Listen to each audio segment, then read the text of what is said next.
Alright, so we need to use the properties of summation to find the sum of this. So let's get started. That the sum of I equals 1 all the way to n of a constant, it's equal to n times the constant. So this is a very simple case. So in this problem, all we have to do is 7 times n, which is equal to 7 times 12. And that is your final answer. All right, next problem. So we want to take the summation from I equals 1 all the way to 30 of negative 18. Exact same concept, so this is equal to negative 18 times n, which is equal to negative 18 times 30, and you figure what that number is. All right, 15. So here we have the sum of our I. And remember, this is a constant, so we are able to factor it out. And this is 4 times I, sigma 1 to 24 of I. So this is equal, we know this formula, n times n plus 1 over 2, close brackets. And remember, this is getting evaluated at n equals 24. Alright, so on this one, it's a simple separation. So this is 5 times the sum from I equals 1 to 16 of I minus the sum of 4 only from I equals 1 to 16. And remember, we know this formula. This is 5 times n plus 1 over 2 minus 4 times n. And all of this is getting evaluated at n equals 16.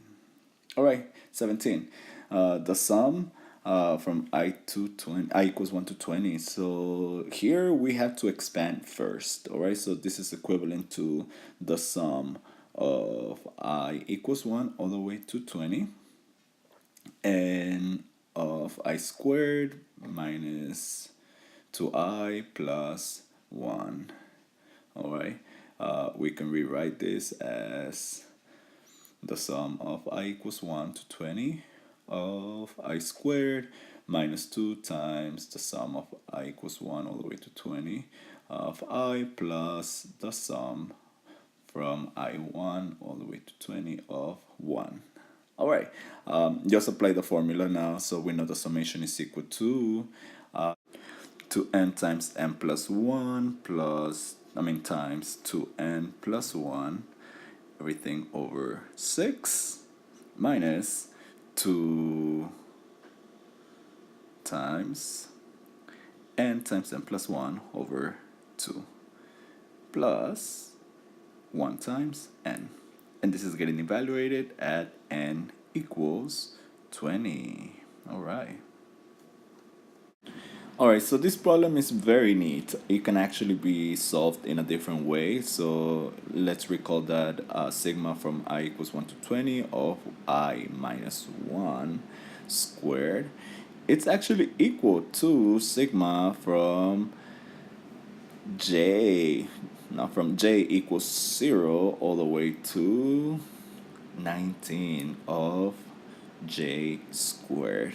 You accomplish this by letting I minus 1 be equal to j. So it's pretty neat. You should check it out. And the sum of j squared can be expanded to a formula in terms of n also.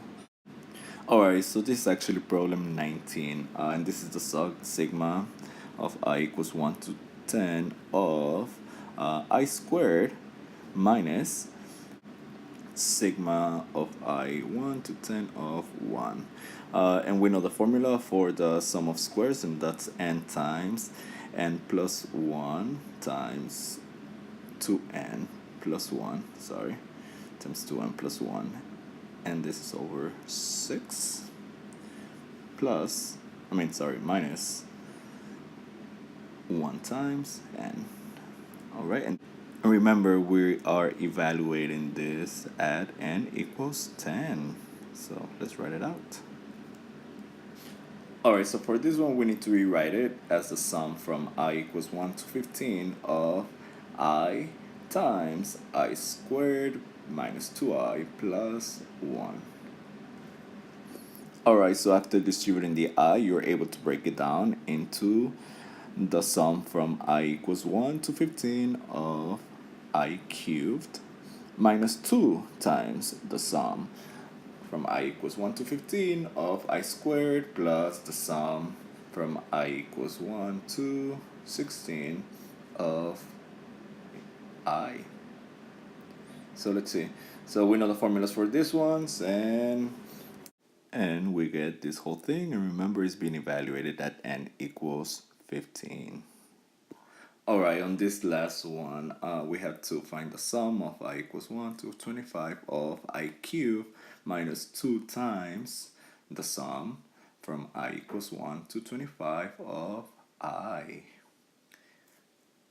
And we get this, and remember it needs to be evaluated at n equals 25. Alright, that's it for today.